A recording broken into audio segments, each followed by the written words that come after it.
ওই কিতাবটা তাই বাপজি পাওয়া যায়। ওই তায়েফ নগরের একটা যুবক ছেলে বলেছিল, আমি ওই আব্দুল্লাহর সন্তান, আমিনার কলিজার টুকরা বেটা জনাবে মুহাম্মদ রাসূলুল্লাহ সাল্লাল্লাহু তাআলা আলাইহি ওয়াসাল্লামকে আমি এক এক করে 70টা পাথর মেরেছিলাম। ওই যুবকটা বলেছিল একটা পাথর মিহি যায় না, 70টা পাথর নবীজির গায়ে লেগেছিল, কপালে, তার মুখে, তার পেটে, বুকে, পায়ে লেগেছিল, একটা পাথর বাইরে যায় না। ওই যুবকটা বাপজি 71 নাম্বার পাথরখানা নিয়ে দয়ার নবীর বাপজি কপালে মারার জন্য ওই যুবকটা বাপজি নিশানা করে জোরে বাপজি ছুঁড়ে দিয়েছে পাথরখানা। আল্লাহ রাসূল বাপজি মাথাটা নিচু করলেন, নবীজির মাথার উপর দিয়ে পাথরখানা ছুটে গিয়ে বাবা ওই উসামার 8 বছরের ছেলেটার কপালে গিয়ে বাপজি পাথরটা লেগে কপালটা ফেটে গেল। ওই বাচ্চা ছেলেটা ডান হাতে পাথর নিয়ে মা আব্বা বলে চিৎকার করে উঠলো। আল্লাহর নবীজি তাকে দেখলেন, এই পাথরটা কিন্তু যুবক ছেলেটাকে, ওই বাচ্চা ছেলেটাকে মারতে যায় না, পাথরটা মেরেছিল আমাকে, আমার কপালে না লেগে ওই ছেলেটার কপালে লেগে গিয়েছে।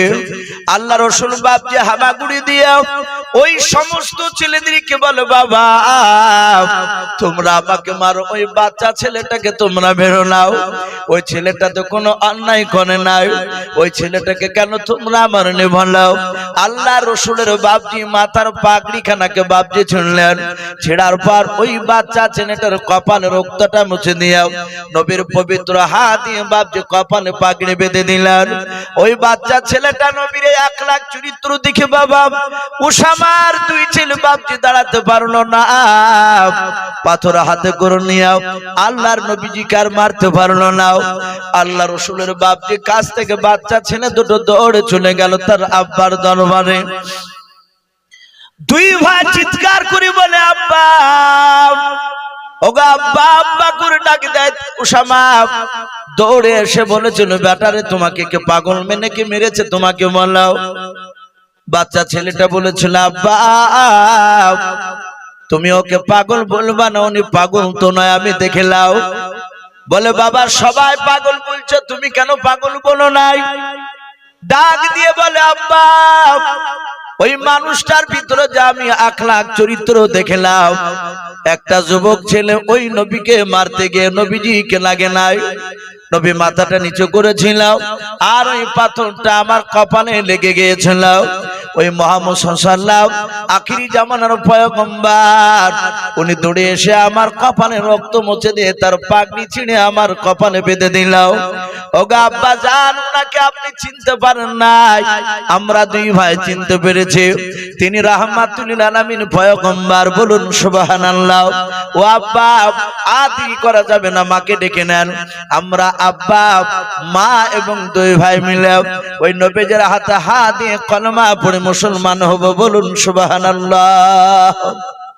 আল্লাহ রাসূল সাল্লাল্লাহু আলাইহি সাল্লামের কাছে তারা এসে ইমান এনেছিল এবং ওই 71 নাম্বার যে পাথর ছোড়া যুবক 70টা মেরেছিল আগে, নবীজির নুরানি বদনে বাপজি পাথর আঘাত লেগেছিল তার, সেই যুবক বাপজি রাসূলুল্লাহর ব্যবহার দেখে লাস্টে সে থাকতে পারে নাই, সেও ঈমান এনেছিল। আমি বলছিলাম সেই রাসূলের এত সুন্দর চরিত্র নবী সারা পৃথিবীর মানুষকে দেখে দিয়েছে। মহান রব্বুল আলামিনের ফেরেশতা জিবরিল আলাইহিস সালাম আল্লাহ রাসূলকে এসে বলে, নবী গো আপনি বলুন, মানুষদেরকে বলে দেন আল্লাহর কিছু বান্দার সাথে হক রয়েছে আর বান্দার সাথে হক রয়েছে। নবীজি বলেন, সেগুলো কি? পবিত্র জবানে রাসূলুল্লাহ সাহাবাদের সামনে বলেছিলেন, হুকুকুল্লাহ আর হুকুকুল ইবাদ। বান্দার সাথে আল্লাহর কিছু হক রয়েছে, যেমন 5 ওয়াক্ত নামাজ পড়া, এটা আল্লাহর সাথে বান্দার হক। 2 নাম্বার রোজা রাখা, এটা আল্লাহর সাথে বান্দার হক। হজ করার ক্ষমতা থাকলে হজ, এটা বান্দার সাথে আল্লাহর হক। বাবজি কিয়ামতের ময়দানে রাসূলুল্লাহ বলে, কোন মানুষ যদি বাপজি দুনিয়ার বুক থেকে সে যদি নামাজ পড়ে না যায়, কিয়ামতের ময়দানে আল্লাহ ইচ্ছা করলে তাকে মাফ করতে পারেন কি পারেন না? কথা বলে। আল্লাহ ইচ্ছা করলে মাফ করে দিতে পারে। একটা মানুষ সারা জীবন মদ খেয়ে বেরিয়েছে, জিনা করেছে, জীবনে নামাজ পড়ে নাই। আল্লাহ যদি বলে ফেরেশতা দেখ দিনের আমলে কি আছে, ভালো না খারাপ, আমল নামাখানা দেখ, ফেরেশতারা দেখে বলবেন আল্লাহ একটাও নেকি নাই, এই জীবনই নামাজ পড়েনি। আল্লাহ বলবেন নেকি নাই, বলে না, বলে ই তো জাহান্নামে যাবে। ফেরেশতা বলবে, আল্লাহ বলবেন আমি আল্লাহ একে যদি জান্নাত দিই, বলে আল্লাহ তাহলে আমাদের কিছু করার নেই। আল্লাহ বলবে যা, আমি তোর সব গুনাহকে মাফ করে দিয়ে তোকে আমি জান্নাতে পাঠিয়ে দিলাম। আচ্ছা বলে, আল্লাহ যদি জান্নাত দেয় বেনামাজিকে, জিনাখোরকে, কিয়ামতের ময়দানে গোটা কিয়ামতবাসী আল্লাহর বিরুদ্ধে স্লোগান করে, আমরা কিছু করতে পারবো ভাই? আল্লাহর বিরুদ্ধে কিছু করার নেই। এটা আল্লাহর হক। আল্লাহ বলছেন আমি ইচ্ছা করলে আমি তাকে মাফ করে দিতে পারি। সে আমার বান্দা যদি হক পূর্ণাঙ্গ আদায় করে না আসতে পারে, কিন্তু বান্দার সাথে বান্দার কিছু হক, আপনি কাউকে আঘাত দিয়ে কথা বললেন, কাউকে ইট মেরে মাথা ফেটে দিয়েছে, মাঠে ছাগল চড়াতে গিয়েছেন কিংবা হয়তো ভুইলিড়াতে গিয়ে টকমক করে ঝামেলা হতে হতে অমনি দাউলি ধরে আপনি মারি দিয়েছেন মাথা, তার মাথা ফেটে দিয়েছেন, আঘাত করেছেন তাকে, সে ব্যথা পেয়েছে আপনার ব্যবহারে। নবীজি বললেন তার কাছ থেকে মৃত্যুর আগে পর্যন্ত তুমি যদি ক্ষমা না চেয়ে নাও, আমার আল্লাহ কিয়ামতের ময়দানে তোমাকে মাফ করবে না, যতক্ষণ পর্যন্ত তোমার নেকি দিয়ে ওকে শোধ না করবা। বাপজি এই কথাটা বিশ্ব রাসূলের কাছে বাপজি জিবরিল আলাইহিস সালাম এসে শোনালেন। নবীজি কথাটা শোনার পর নবীর দুই চোখের কোনা দিয়ে পানি ঝরতে লাগলো। নবীজি আমার মৃত্যুর শয্যায় বাপজি আপনার ছটফট করছে। নবীর ব্যবহার কেমন দেখুন। আল্লাহ রাসূল সাল্লাল্লাহু তাআলা আলাইহি ওয়াসাল্লাম মৃত্যুর শয্যায় ছটফট করছিলেন।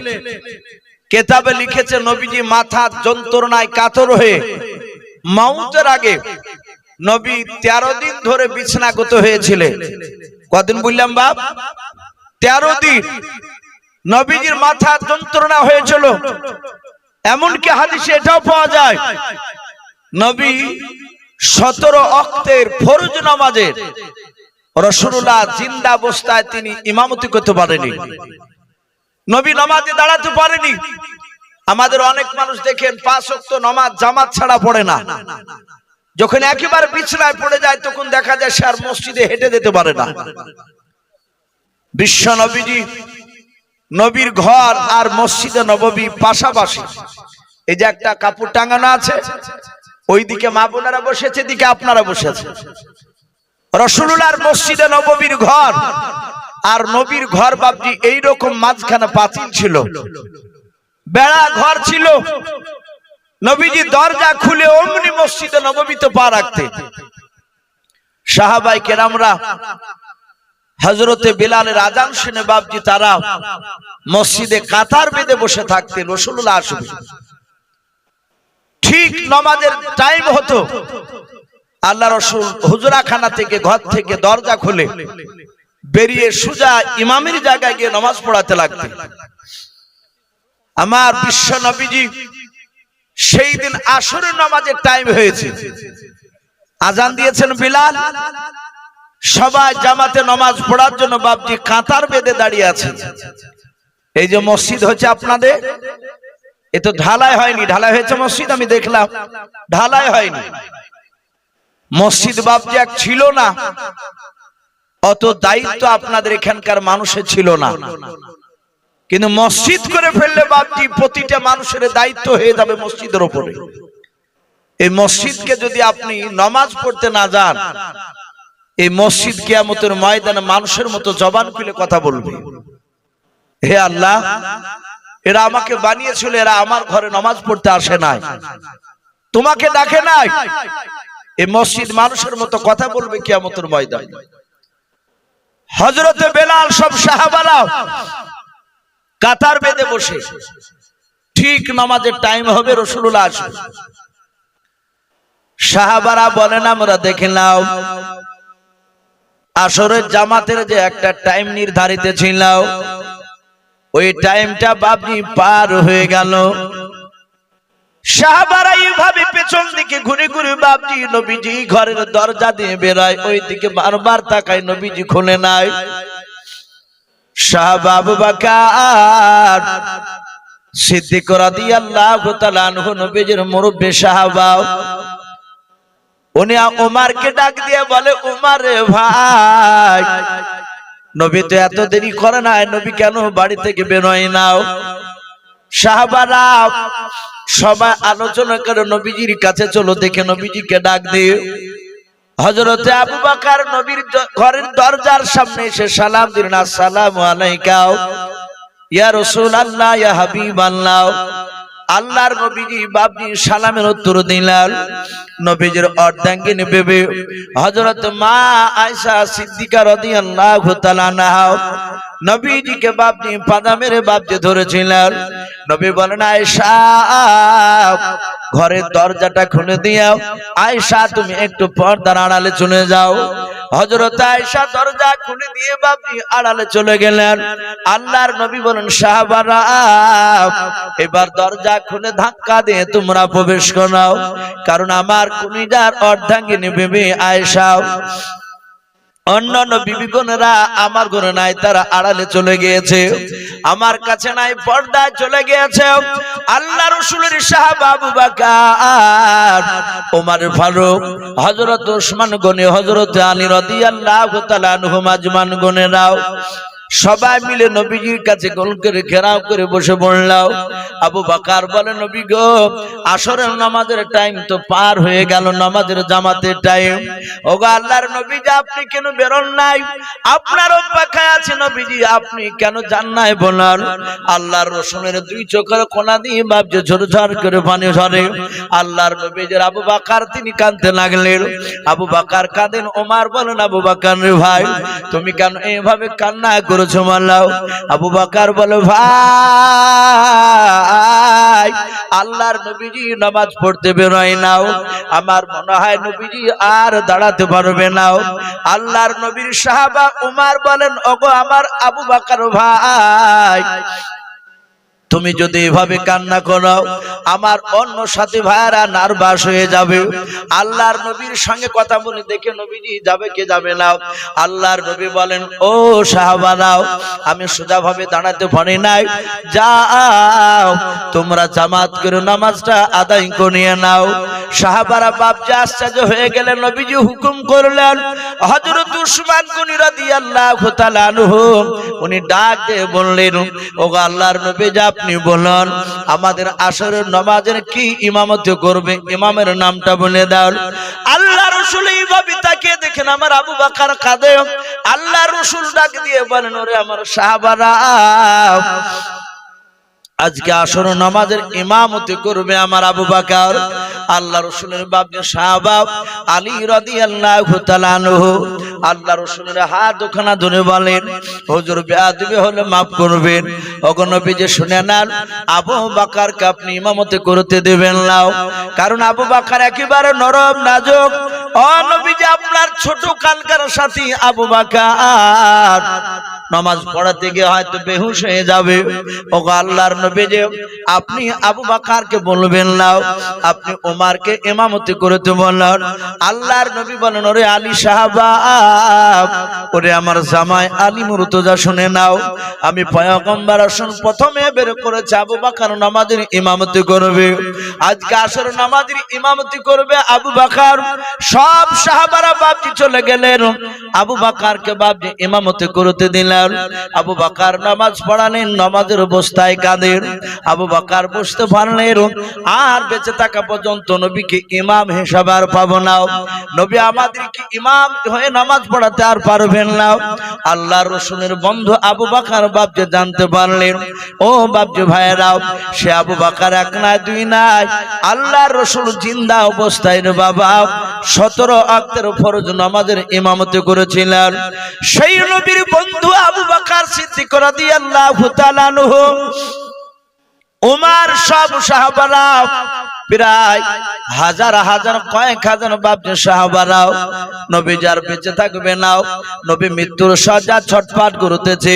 নবী আমার বেশ কয়েকদিন ধরে পড়ে আছে বিছানায়। হাজার হাজার সাহাবারা মক্কা মদিনার বিভিন্ন জায়গা থেকে বাপজি এসেছে।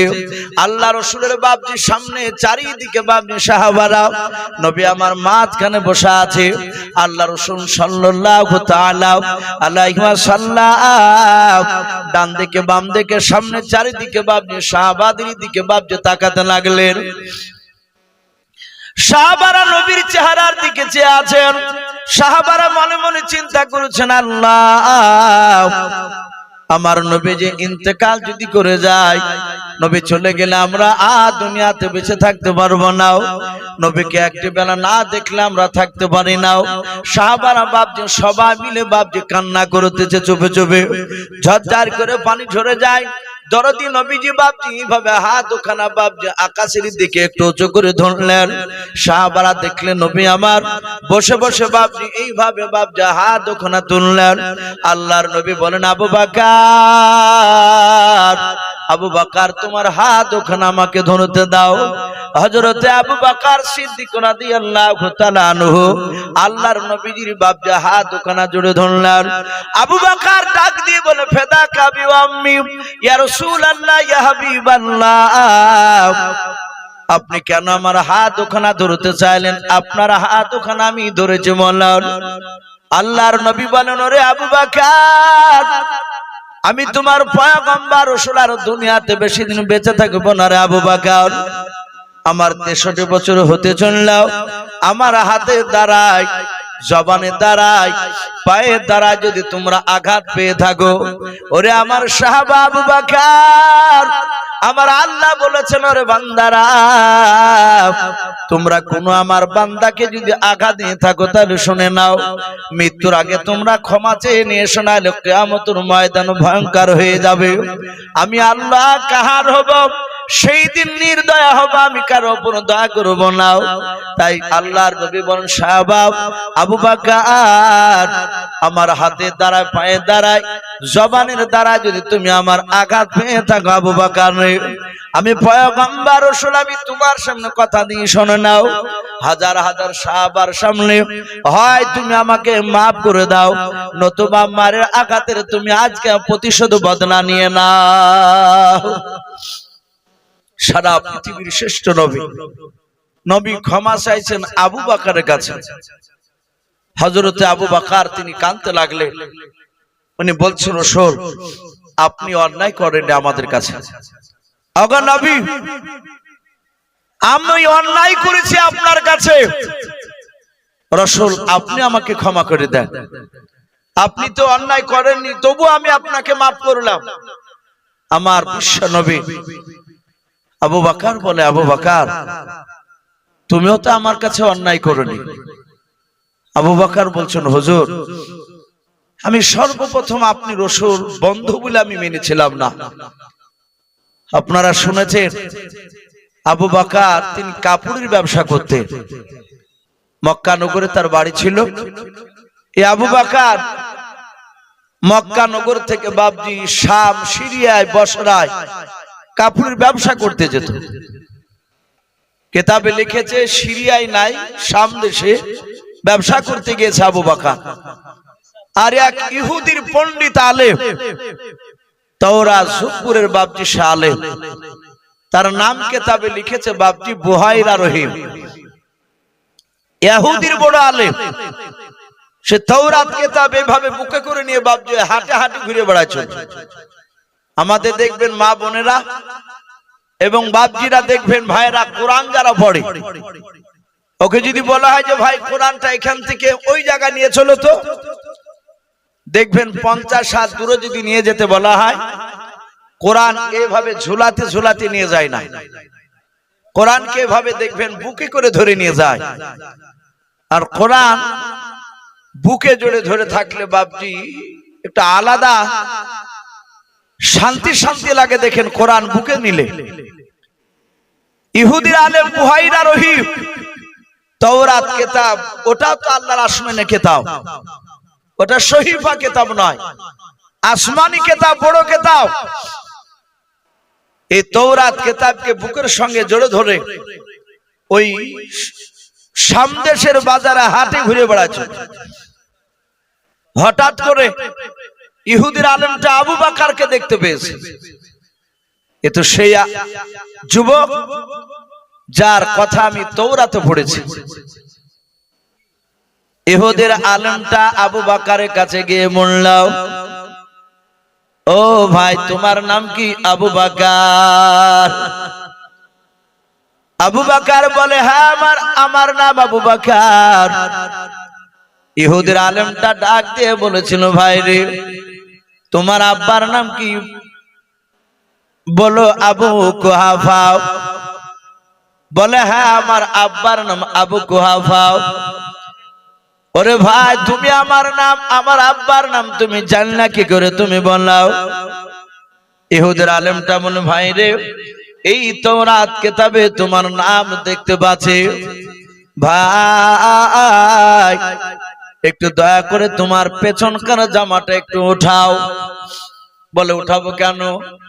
বলে, একটু উঠাও, এই কিতাবে লেখা আছে তাওরাতে আখিরি জামানার পয়গম্বর জনাবে মুহাম্মদ রাসূলুল্লাহ সাল্লাল্লাহু তাআলা আলাইহি ওয়াসাল্লাম যিনি আখিরি জামানার নবী হবেন, ওই নবীর একটা জানের বন্ধু হবে, তার নাম আবু বকর। এই আবু বকর ভাই, এই তাওরাত কিতাবে আরো লেখা আছে আল্লাহর নবীর যিনি জানের বন্ধু আবু বকর হবেন, ওর পৃষ্ঠ মোবারকে একটা কালো রঙের দাগ থাকবে, যাকে আমরা জোরন বলি। জোরন বুঝেন না অনেকে? কারো পিঠে হয়, পেটে হয়, কারো পায়ের নিচে হয়, কারো হাতের তাতে কবজির গোড়াতে হয়, কারো কপালে হয় কালো রঙের বাপজি একটা দাগ। ডাক দিয়ে বললো, ভাই আবু বকর তোমার জামাটা একটু ওঠা, দেখে তোমার পৃষ্ঠ মোবারকে কালো রঙের দাগ আছে কি নাও। ইহুদির কথা শুনে আবু বকর তিনি রেগে গেলেন, ডাক দিয়ে বলেন, ভাই আমার পৃষ্ঠ মোবারক তোমাকে দেখাবো না, আমি তো জামা তুলবো না। ইহুদির আলেম ডাক দিয়ে বলল, ভাই রে তোমার পিঠে যদি কালো রঙের দাগ থাকে, সারা পৃথিবীর মানুষ একদিকে হয়ে তোমার সাথে আর আখিরি জামানার পয়গম্বর রাসূলুল্লাহ সাল্লাল্লাহু তাআলা আলাইহি ওয়াসাল্লামের সাথে বন্ধুত্ব কেউ কাটাতে পারবে না। বলুন সুবহানাল্লাহ। পারেও নি। আবু বকর ঈমান আনার পরে রাসূলের কাছ থেকে আলাদা করতে পারেনি। নবীকে মেরেছে মক্কা নগরে, নবী সেই জায়গায় দাঁড়িয়েছে নামাজ পড়ার জন্য, আর উতবা সাইবা আবু জেহেলের লোক ওরা দড়ির ফাঁস করেছে, নবীজির গলায় ভরে দিয়ে দুই দিক থেকে ফাঁস টানছে, রাসূলের গলাকে টাইট করে দিচ্ছে। নবীর চোখ দুটো মোটা হয়েছে, জিভটা একটু বড় হয়ে বেরিয়ে গিয়েছে, ওরা মেরে ফেলবে। কেউ গিয়ে বলেছে, আবু বকর তোমার বন্ধুকে মারতেছে মক্কার মসজিদে, এই আবু বকর তুমি দূরে যাও, নাহলে তোমার বন্ধুকে আর বাঁচাতে পারবা না।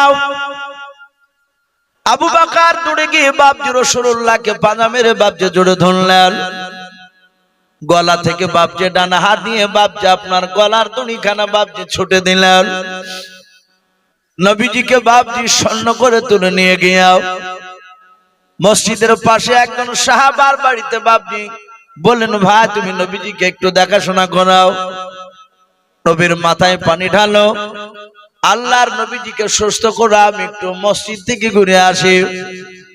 আবু বকর মসজিদে দাঁড়িয়ে হাত দুখানা জোড় করে বলেছিল, ও মক্কার মানুষেরা, ওরে ওদুবা সাইবারা, আমার সন্ত কোনো অন্যায় করে না, আমার নবীকে কেন তোমরা মারিলে? আল্লাহর নবীকে কেন তোমরা মারিলে রে ভাই? নবীজিকে তোমরা আর মেরো নাও।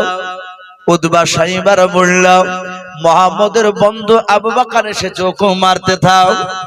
সব বেঈমানের বাপকে মসজিদের বাইরে থেকে বাতুর ছুড়ে ছুড়ে আবু বকর নবীর হয়ে বাপকে কথা বলতে গিয়ে আবু বকরকে মারতে লাগলো। আবু বকরকে মারতে মারতে আবু বকর বাপকে মাটিতে বেহুশ হয়ে গেল। আবু বকরের মুখ দিয়ে ফেফড়া ওঠে। নবীজির বন্ধু আবু বকর আর কথা বের হয় না, অজ্ঞান হয়ে গিয়েছে। আবু বকরের আব্বা আবু কুহাফার কাছে গিয়ে কেউ যেন বলল, ওরে আবু কুহাফা ভাই, তোমার বেটাকে মক্কার মসজিদে মেরে ফেলেছে, দেখো গাও, বেঁচে নাই, কাফেরেরা মারতেছে। আল্লাহর নবীজির বন্ধু আবু বকর বাপ যে বেহুশ হয়ে পড়ে আছে। আবু বকরের আব্বা আবু কুহাফা তার স্ত্রীকে ডেকে নিয়ে চলে গেল আবু বকরের মাকে। হযরতে আবু বকর মা নবীজিকে বাপজি পাদা মেরে নাই, নবীর বন্ধু আবু বকরকে বাপজি জড়ে ধরলাও। গালে মুখে বাপজি হাত দেয়, বুকে হাত দিয়ে দেখে আবু বকর মরে না, আবু বকর বেঁচে আছে। আবু কুহাফাকে ডাক দিয়ে আবু বকর কিন্নি নয়, আবু বকর মা বলে, ও আবু বকরের আব্বা আবু কুহাফা, তুমি তাড়াতাড়ি পানি নিয়ে এসো, আমার ছেলে আবু বকর মরে না, বেঁচে আছে। আবু বকরের বাপজি কাছে পানি নিয়ে আসা হলো। আবু বকরের মুখে বাপজি পানি ছিটা মারতে লাগলেন। আবু বকরের যাহাতে একটু জ্ঞান ফিরেছে রে বাবা, আর সঙ্গে সঙ্গে জবান দিয়ে বের করেছে, আবু বকর কাইফান নবী কাইফান নবী কাইফান নবী কাইফান নবী কাইফান নবী বলে বাপজি বারবার ডাক দিতেছে। আবু বকর জ্ঞান ফেরার পর বলেন, ওগো আমার নবী কেমন আছে বলো, আমার রাসূল কেমন আছে বলো। আব্বা মা বলে বাপজি ডাক দেয় না। আবু বকরের জন্ম দক্ষিণে মা ডাক দিয়ে বলে, বেটা রে, ও আমার দুলাল, ওরে আমার কলেজা টুকরা, মানে তোমাকে আমি জিন্দা পেয়েছি রে বাবা, কিছুক্ষণ হলে তুমি মারা যেতে, আমার আসতে যদি একটু লেট করে দাও। ও বাবা, তুমি আর মুহাম্মদের নাম তুমি নিবা না, ওই নবীর নাম নেওয়ার কারণে মক্কার লোকেরা তোমাকে মারতে মারতে বেহুশ করে দিয়েছে। ওরে আমার বেটা, বাঁচতে চাইলে ওই নবীর কাছে আর যাবা না, নবীর সাথ ছেড়ে দাও।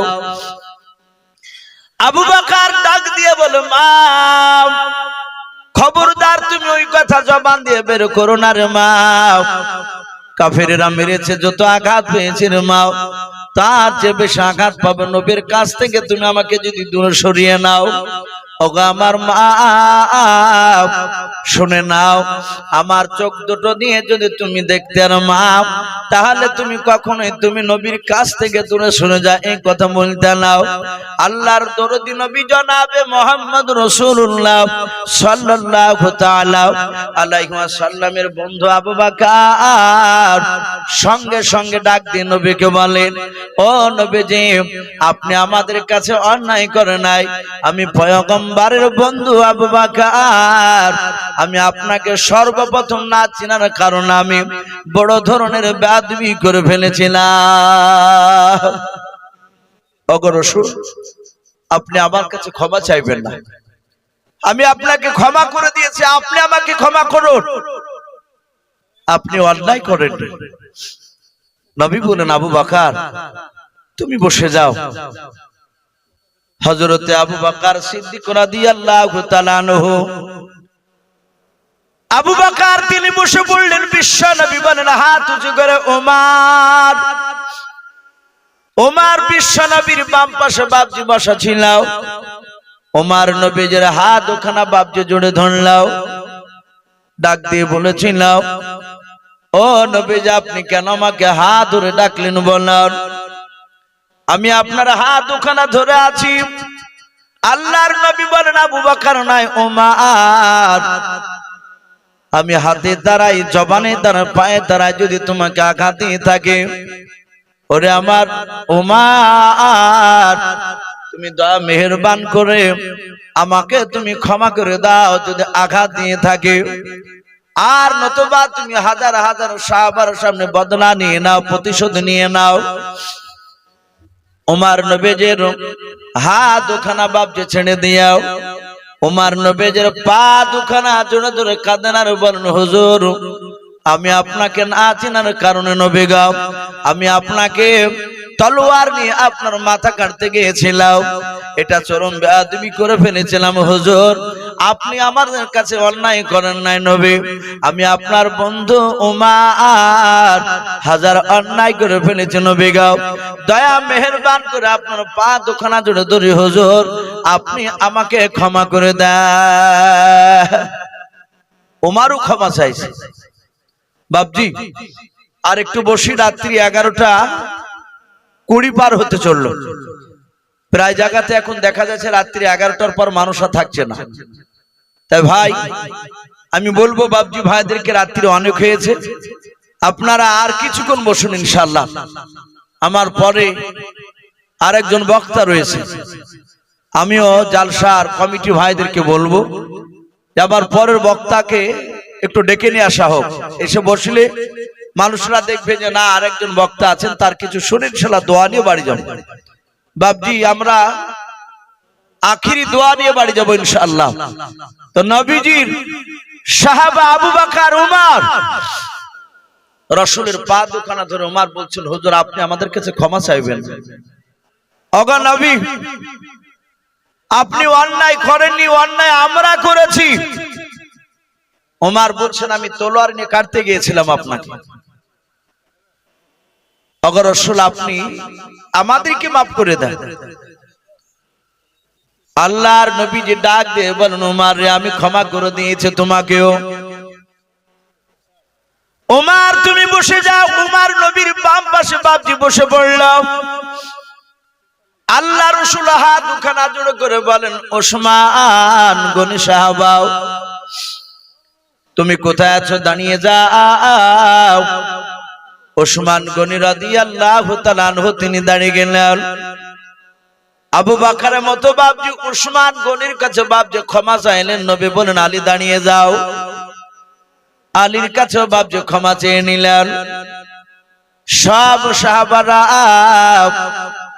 বসে বসে বাপজি তারা অবাক হয়ে গেল, নবীজি ক্ষমা চাই। যেই নবীর ডান দিকে বাম দিকে সামনে পেছন দিকে কোনো দিকে গুনাহ নাই, আল্লাহর নবী চারিদিকে বাপজি পাক। নবীর সাহাবারাও সবাই মিলে বাপজি দেখতে লাগলেন। নবী ক্ষমা চাই। আবু বকর নবীর হাত দুখানা জোড় করে বলেছিল, হুজুর আপনি এভাবে প্রতিটা সাহাবার কাছে ক্ষমা চাইবেন না। নবী আমরা আপনার কাছে অন্যায় করেছে, আপনি তো অন্যায় করেন নাই। ওগো নবীজির সাহাবারা সকলেই বসে আছে। আল্লাহর দুরূদ নবী ডাক দিয়ে বলেন, ওগো সাহাবা আবু বকর কি বলতে চাও বলো। বলে নবী গো আপনি এক এক করে সাহাবার কাছে এভাবে ক্ষমা না আছে, নবী আপনি ক্ষমা চাইছেন আমরা আবু বকর, আপনি তো জানেন সবাই আমাকে বড় সাহাবা বলে মানে। ও নবী যে শুনে না, আমি আবু বকর সব সাহাবার পক্ষ থেকে নিয়ে নবী গো আমরা আপনাকে মাফ করে দিলাম। ওগো নবী যে কোন সাহাবার কাছে আর ক্ষমা চাইবেন না, সব সাহাবাকে আপনি ক্ষমা করে দেন। আল্লাহ রাসূল বাপজি কাঁদতে কাঁদতে বলেন, সাহাবারা আমি সবাইকে মাফ করে দিলাম, তোমরা তো মাফ করলে। বলে হ্যাঁ। আবু বকর বলে সবারই তরফ থেকে আপনাকে মাফ করে দিলাম। যাহাতে বাপজি কথা বললেন, আল্লাহর নবীর বাপজি বেশ কিছুটা দূরে পেছন দিকে ছিল বসা। নবীর একজন সাহাবা হযরতে সাদ বিন আবি ওয়াক্কাস রাদিয়াল্লাহু তাআলা আনহু বলে বাপজি বিশিষ্ট সাহাবা ছিল। ওই সাহাবা দাঁড়িয়ে নবীর দিকে লক্ষ্য করে বলেছেন, ইয়া রাসূলুল্লাহ ইয়া হাবিবাল্লাহ নবী শুনে নেন, সব সাহাবা আপনাকে ক্ষমা করতে পারে। নবী গো, আমি আপনার সাহাবা সাদ ইবনে আবি ওয়াক্কাস, আমি আপনাকে না মারা পর্যন্ত আমি ক্ষমা করব না। বলুন সুবহানাল্লাহ।